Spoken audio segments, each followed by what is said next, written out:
bienvenue sur la vidéo de la semaine sur les ateliers de Val.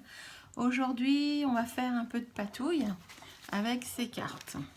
Alors, j'ai fait la même carte, mais dans 3 versions différentes. Une sans fond, juste le papillon du dessous qui est colorisé grâce au couchot. Une avec un fond partiel et 3 couleurs. Et pareil, hein, le papillon de dessous, j'espère que vous voyez, est ancré. Et une faite avec le fond complètement fait au couchot. Pareil, on retrouve le papillon dessous pour avoir du volume, pour donner du volume à la carte. Pardon. Donc, j'ai besoin de tamponner 2 papillons.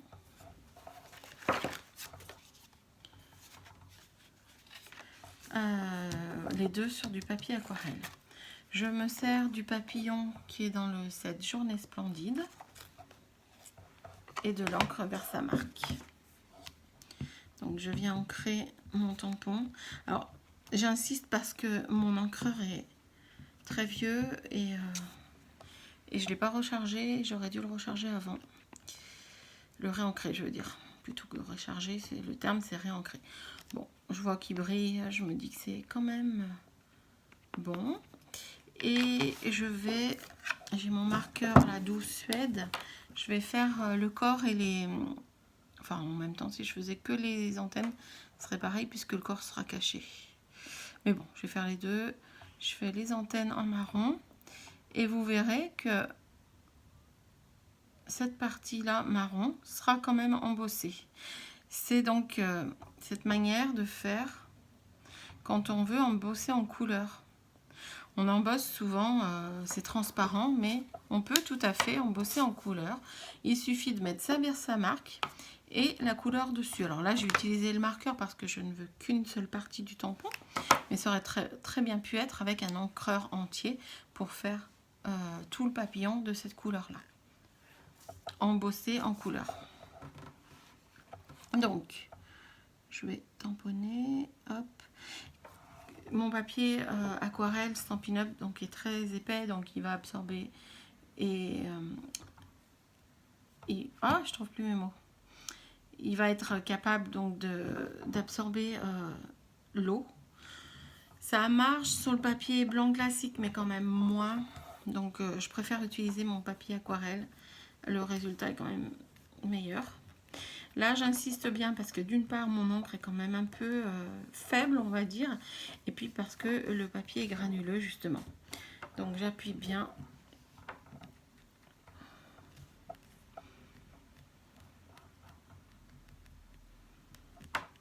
J'insiste, mais voilà. Je préfère que tout soit bien imprimé. Donc, je vais mettre tout ça sur un papier. Je vais mettre une pub, hop. Donc, je viens mettre ma poudre transparente. J'aurais pu le faire avec une poudre argentée, pourquoi pas. Mais bon, on n'aurait pas vu les antennes.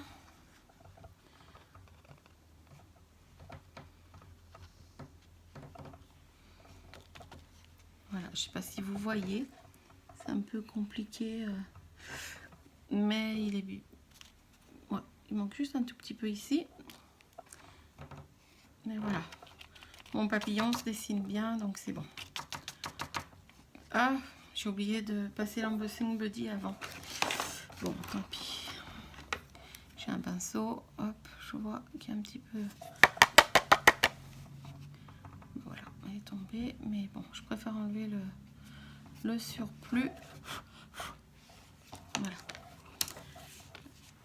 Je récupère ma poudre qui me servira pour une autre fois.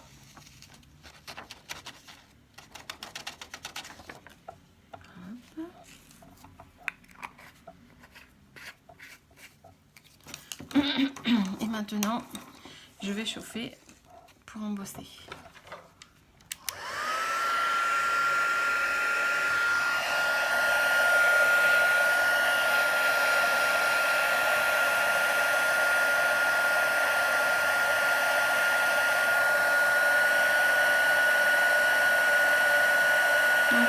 jusqu'à bonne température. Je ne sais pas si vous voyez à l'écran le fait que ça commence à devenir brillant et non plus mat. Ça veut dire que voilà, c'est assez chauffé et que ça endosse. Les antennes qui deviennent brillantes, le corps.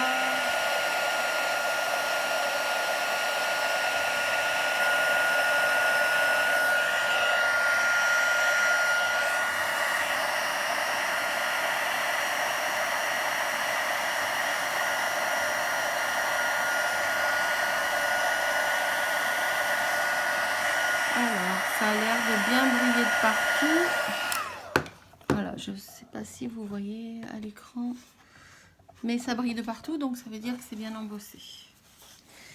Je suis désolée, ça fait juste de l'ombre où il ne faut pas. Voilà, donc j'ai mon Aqua Painter. Ce que je vais faire, je vais... ouais, j'aime bien comme ça, moi. Donc, je vais mettre de l'encre sur le papillon, mais également un peu autour. Et autour, je ferai un peu couler, histoire de faire plus un fond aquarellé. Donc, sinon, si c'était pour faire, par exemple, comme celle-ci, eh bien, je me serais arrêtée à la... Mince, oups, à la limitation du papillon. Donc, vous voyez, je laisse quand même beaucoup d'eau.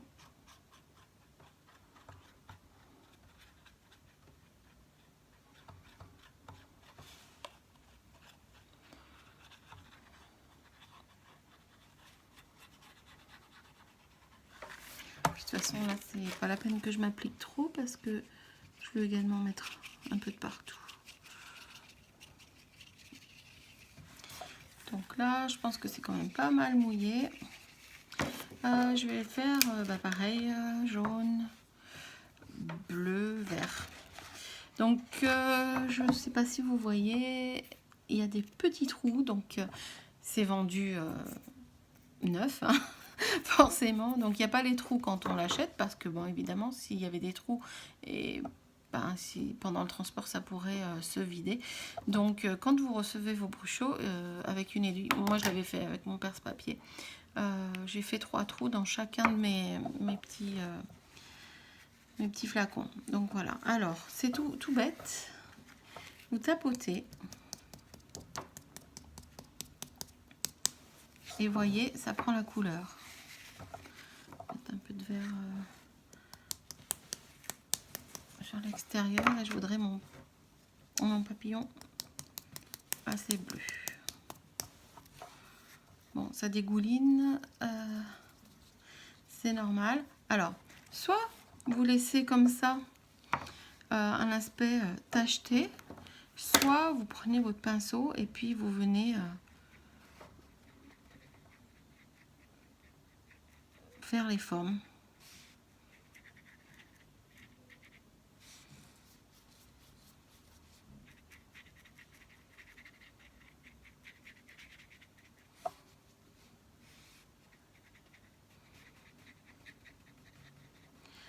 Là, pour l'instant, on ne distingue pas le blanc, mais on le verra après.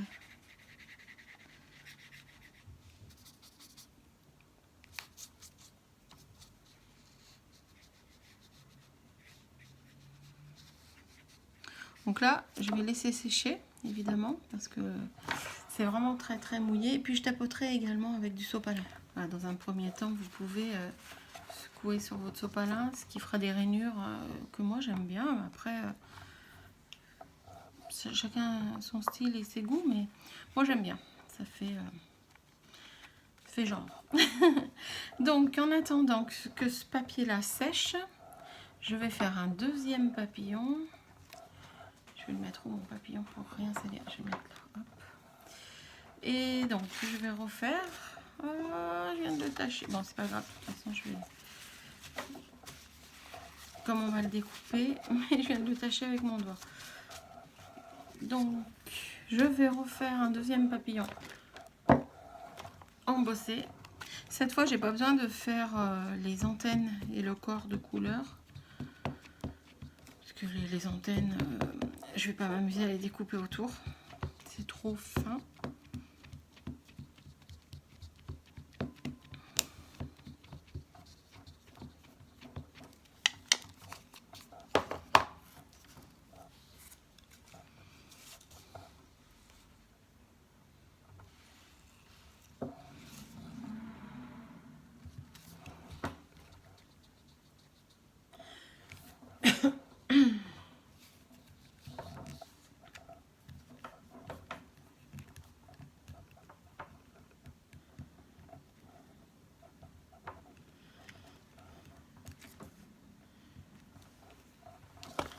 Voilà. Oui, apparemment c'est bon. Hop.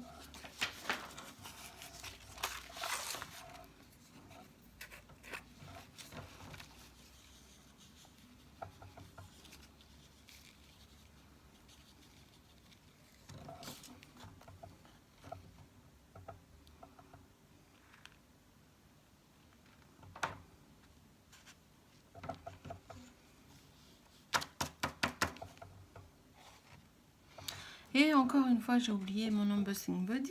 Décidément, j'ai pas de tête. Mais là, c'est bon, il n'y a aucune poudre supplémentaire. Hop, je récupère.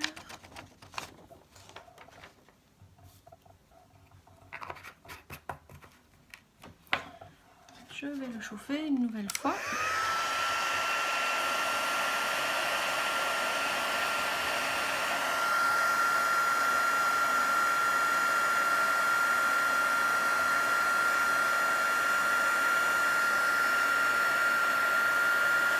Voilà, ça commence à prendre.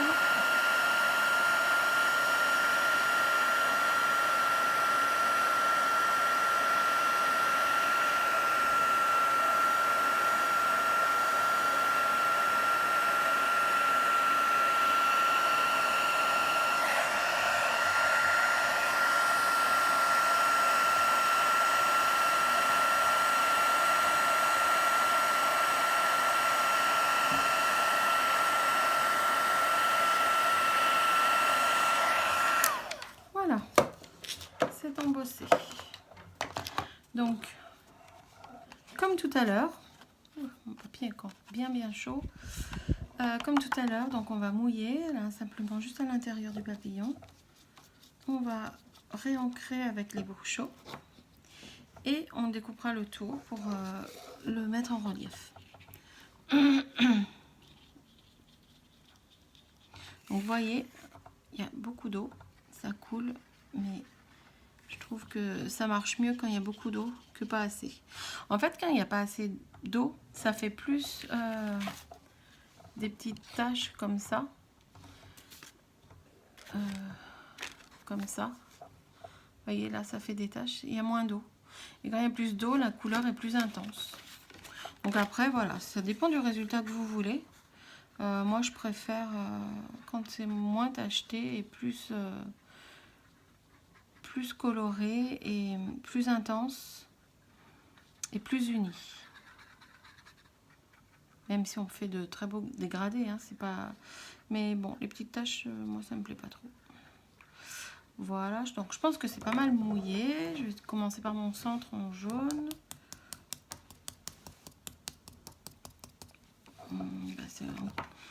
C'est encore pas... Alors si je... Voilà, voyez ce que ça donne en fait. Quand c'est plus mouillé, ça devient tout de suite plus intense. Moi, je préfère mettre du bleu.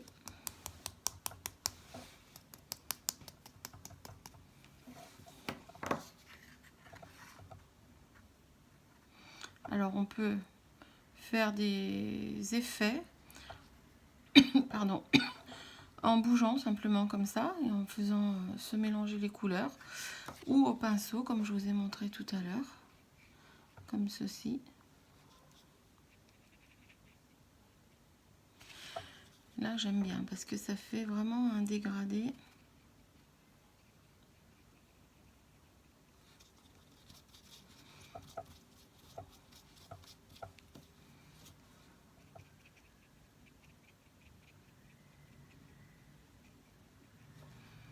Je vais laisser comme ça. Donc là aussi, je vais laisser sécher. Si je vois que ça sèche trop lentement. J'ai deux méthodes pour faire sécher plus rapidement. Déjà absorber avec mon sopalin, mais également venir chauffer avec mon pistolet chauffant. Donc pour l'instant, je le mets de côté sur mon sopalin. Et je vais voir où en est l'autre. Le premier. Ouais, pas mal, hein. Enfin, moi j'aime bien. Je vais absorber les côtés là. Hop.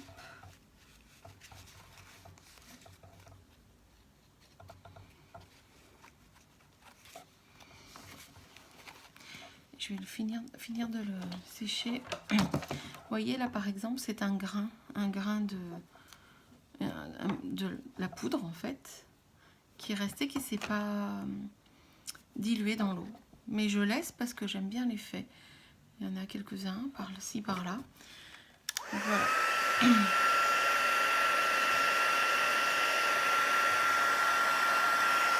L'avantage du papier aquarelle, c'est que voilà, il se gondole.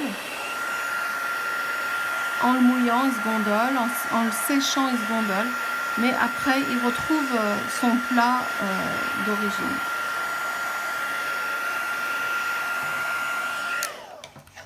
Après, quand vous le collez, il redevient plat, il n'y a pas de problème.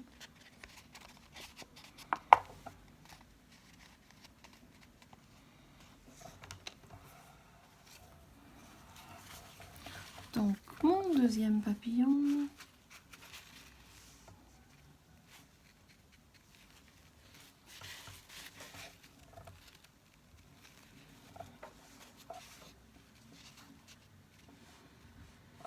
Il est beau celui-là, j'aime bien. Allez, un petit coup de chauffe.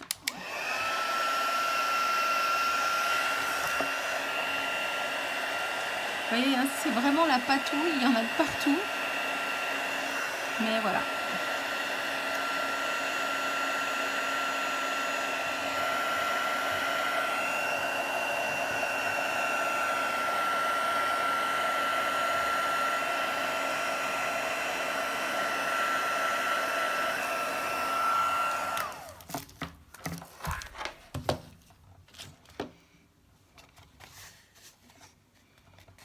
Je vais le laisser sécher un tout petit peu.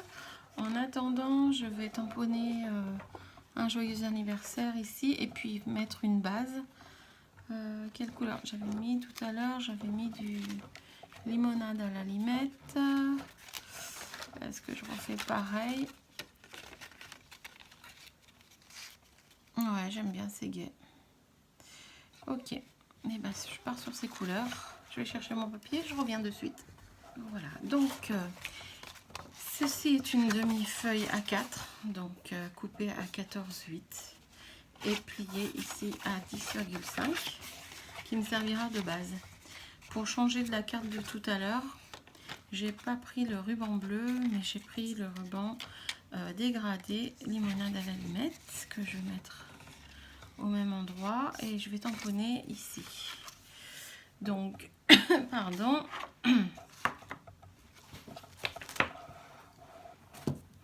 Je vais tamponner en bleu nuit pour que ça ressorte.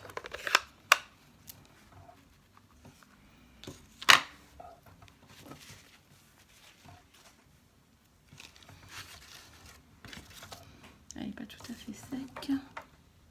Je vais le mettre là-haut cette fois, puisqu'il y a plus de place ici. Le joyeux anniversaire que j'utilise n'est pas le joyeux anniversaire du set Journée Splendide, parce qu'il est vraiment gros, je trouve. Enfin, pour cette carte-là, il ne convient pas, il est trop gros. Donc j'ai utilisé celui du set Panier de fruits. Joyeux anniversaire ici. Je trouve que il est petit, du coup, ça va mieux. C'est plus adapté pour cette carte. Je vais remettre, pardon, un petit coup de pistolet.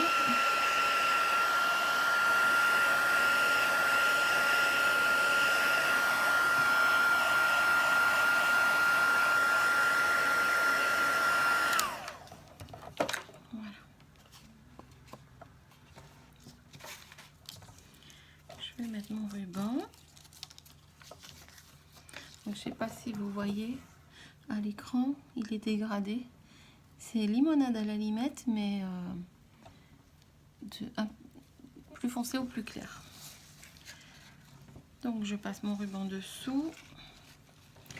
Comme mon fond de carte sera, comme ça va être collé sur mon fond de carte, je n'ai pas besoin de mettre du double face sous mon ruban au dos, puisque ce sera collé d'office.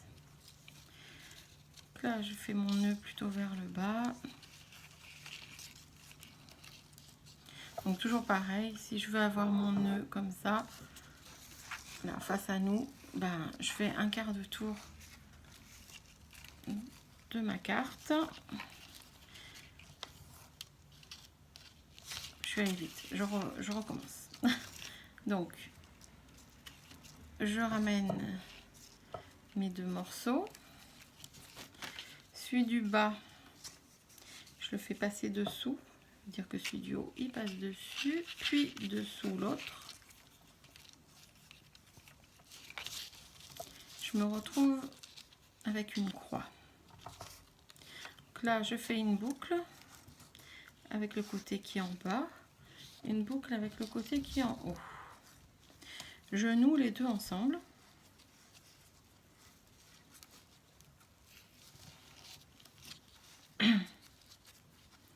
Et je tire. Ce qui fait que les deux pans du ruban se retrouvent en bas et les deux oreilles en haut.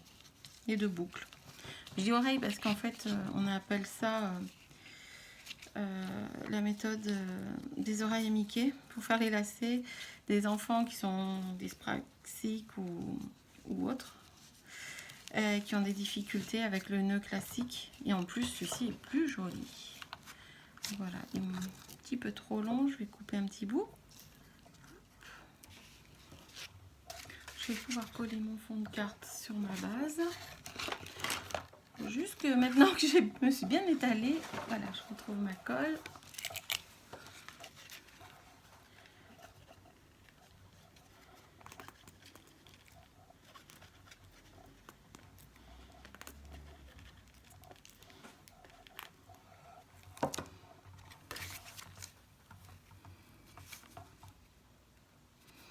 Alors, vous voyez, le papier a un petit peu gondolé.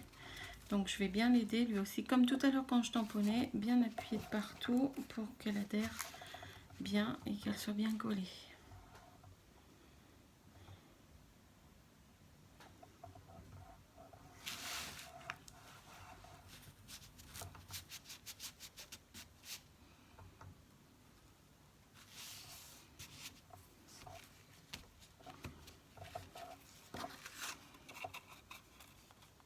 Voilà, donc mon fond de carte est prêt. Il me reste plus qu'à découper le deuxième papillon qui est presque sec. Je vais remettre un petit coup de pistolet.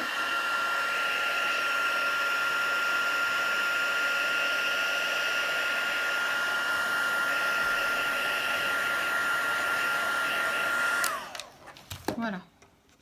Maintenant, je vais pouvoir le découper. Alors, je découpe. Je ne sais pas si vous voyez bien, mais je vais découper au ras de l'embossage. Ça brille, donc on voit où on découpe en fait.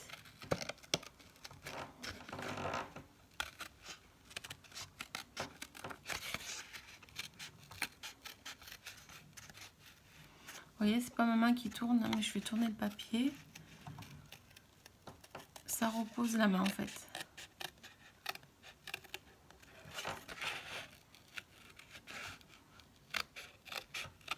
Donc là, je n'ai pas découpé les antennes puisqu'elles sont déjà sur ma carte. Et puis ça serait trop fastidieux. Enfin, c'est trop fin pour moi. Hein. Comme je vous dis à chaque fois, je vois pas très bien. Donc je préfère pas m'aventurer là-dedans. Après, pour les très habiles du découpage, pourquoi pas. Hein. Mais moi, c'est pas mon cas.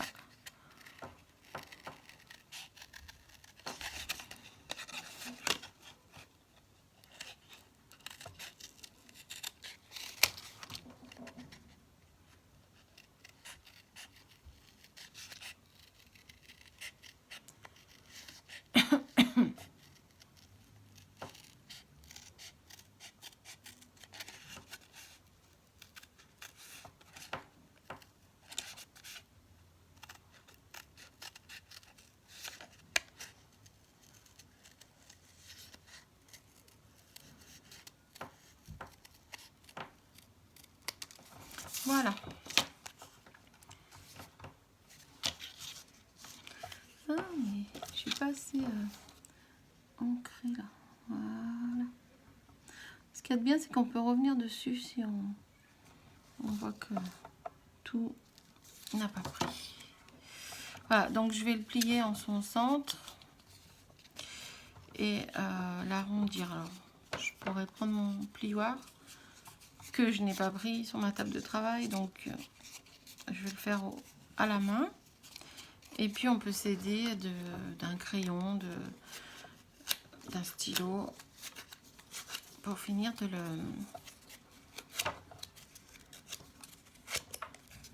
le courber. Voilà, je vais prendre un petit bout de 3D que j'ai sorti là. Hop. Sur mes ciseaux. Hop, hop. Un petit bout de quelque chose qui reste ici.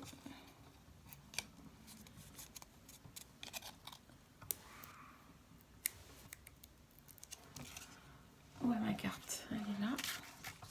Voilà, donc je viens de placer mon papillon en volume sur l'autre papillon.